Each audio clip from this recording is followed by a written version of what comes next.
Salut tout le monde, nous revoilà avec Stephen King. Cette fois, c'est pour parler de la deuxième partie du bouquin où il donne toutes ces astuces qu'il appelle la boîte à outils.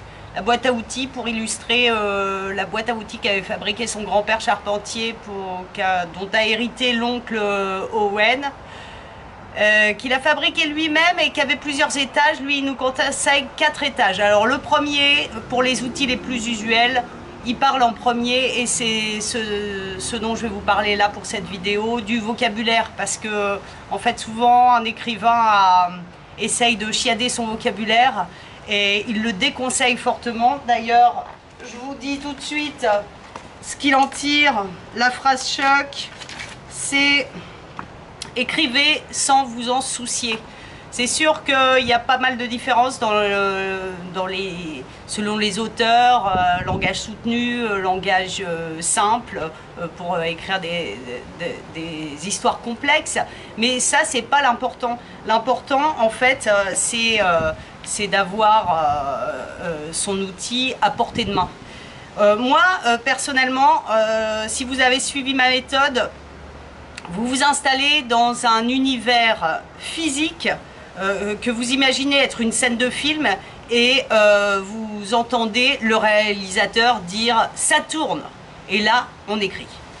Donc là vous vous mettez à écrire, c'est une vie d'acteur. Cette scène se renouvelle absolument chaque jour de votre vie et rien de tel pour appliquer sans sourciller le conseil de King que voici. Alors là je vais vous le lire.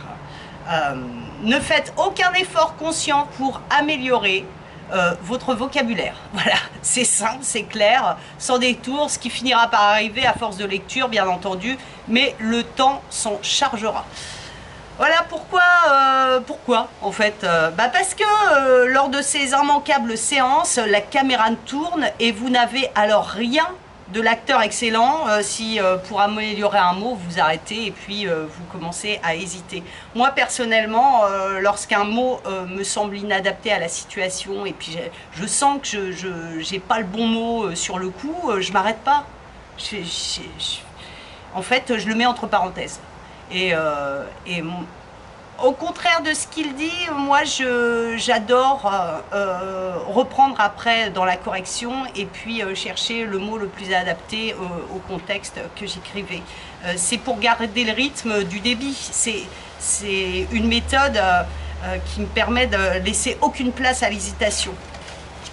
Ensuite, c'est une sensation qui vient, j'écris quand même car elle a rien à faire là. En plein tournage, vous voyez ce que je veux dire? Et tout est question d'entraînement et de principes basiques. Et puis ça c'est la première méthode que je décris dans mon bonus que vous pouvez avoir en vous inscrivant sur mon blog.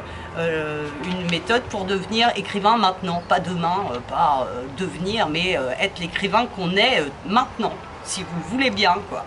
Ensuite, il explique les choses plus simplement ici. L'un des mauvais coups que vous pouvez porter au texte, dit Stephen King, que vous écrivez, serait d'en châtier le vocabulaire en cherchant à y introduire des mots longs ou rares parce que vous auriez honte des mots petits et courants que vous employez. Autant habiller votre chien ou votre chat en tenue de soirée, la pauvre bête se sentira mal à l'aise et l'auteur de cet acte de mignardise prémédité sera bien embarrassé. Moi, c'est ce qui m'est arrivé quand j'ai écrit mon premier roman, le roman de Mia. Et en fait, je suis vachement embarrassée, c'est le cas de le dire, parce que j'ai tellement chiadé la correction que c'est devenu quand même, faut que je me le suis avoué, c'est devenu trop savant et indigeste. Donc en fait, je dois tout réécrire à cause de ça. Donc c'est vraiment important ça, je crois que c'est le plus important. Il commence par ça pour la boîte à outils. Il écrit encore... je ne vous demande pas de vous exprimer de façon grossière. Ah bah oui, c'est pas ce qu'il disait. Si vous estimez, faites-vous dès maintenant la promesse solennelle de ne jamais écrire émolument à la place de paye, ou encore John prit le temps d'aller à la selle, alors que vous vouliez dire John prit le temps d'aller chier. En fait, je ne vous demande pas de vous exprimer de façon grossière, mais d'être simple et direct. N'oubliez jamais que la première règle en matière de vocabulaire est d'utiliser le premier mot qui vous vient à l'esprit s'il est approprié et expressif. Donc là, moi, je vous réitère mon propre conseil, c'est quand vous sentez que le mot n'est pas qui vous échappe, en fait c'est pas celui que vous voulez dire, mais mettez-le entre parenthèses. Vous coupez pas dans l'élan de l'écriture, c'est même pas un élan, c'est une séance obligatoire. C'est des séances obligatoires, j'insiste, hein, parce que autrement vous ne serez jamais écrivain avec la confiance et l'entraînement qui s'impose. Ensuite, lui, il continue en disant « Si vous hésitez et vous mettez à cogiter, vous finirez par trouver un autre mot. » Il y en a toujours un. Mais il ne sera sans doute pas aussi bon que le premier, ne traduira pas aussi bien ce que vous voulez dire. Alors, moi, je continue à dire et à redire, c'est possible, mais sur ce point, je pense au contraire que notre sentiment, que le mot juste nous échappe, n'apparaît pas pour rien. Et il faut l'écouter. Alors si on ne doit pas y répondre sur le coup, on doit l'écouter en mettant le mot entre parenthèses. Et puis j'adore relire la phrase et le contexte ou mes virgules sourdes ainsi du texte. Ce que je déteste en fait, et ça c'est un truc qu'il faut que j'apprenne, c'est à retranscrire sur l'ordinateur parce que j'ai écrit tout sur mes cahiers. Ça c'est un boulot, il va falloir que je m'oblige à faire des séances de travail de retranscription. Alors quand j'étais à fond complètement dans l'univers de mes romans, ça m'allait, en fait, c'était dans le mouvement. Mais là, maintenant que j'ai le blog et puis que j'ai un autre travail à côté, l'univers dans lequel j'étais complètement immergée quand j'écrivais mes romans, pour l'instant, hein, ça reviendra. Il va falloir que je le coupe en deux dans les journées, le travail pour le blog le matin, parce que c'est là où je suis la plus dynamique, on va dire, et puis l'après-midi, que je me mette dans mon univers romanesque. Bon, ça c'est une autre question en fait. Là, je digresse.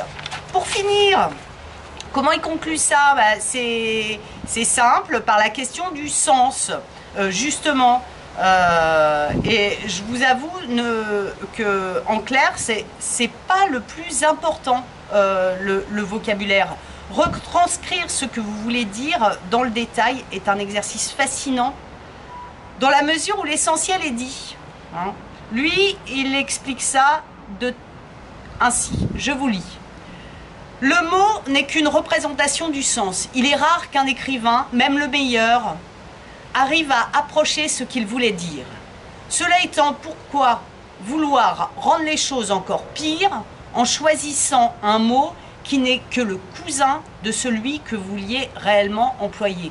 Bon, ça, je pense que lui aussi, il s'éclate quand même, enfin j'en sais rien, mais moi je m'éclate bien à chercher le mot qui est au plus juste dans le contexte du paragraphe, de la scène ou de l'action ou du personnage, enfin bref, c'est quand même super jouissif de trouver un mot, même si c'est... Et il a raison, c'est jamais le mot, on n'est pas on n'est qu'humains, quoi. Donc c'est jamais le mot, on n'en sait rien si c'est le mot, mais c'est celui qui se rapproche le plus, et puis ça c'est éclatant, je trouve, enfin perso. Bon, voilà, ça je l'ai dit, en clair ce n'est pas le plus important. Retranscrire ce que vous voulez dire dans le détail est un exercice fascinant, dans la mesure où l'essentiel est dit, dans la mesure où vous êtes parvenu à raconter votre histoire, ça c'est moi qui dis. Bon, en résumé, le vocabulaire c'est votre marque, votre outil préféré, et celui qui vous appartient, qui vous est propre, sera toujours le plus fort. Donc cherchez pas à vous dire que vous n'avez pas assez de vocabulaire, ça c'est de la foutaise.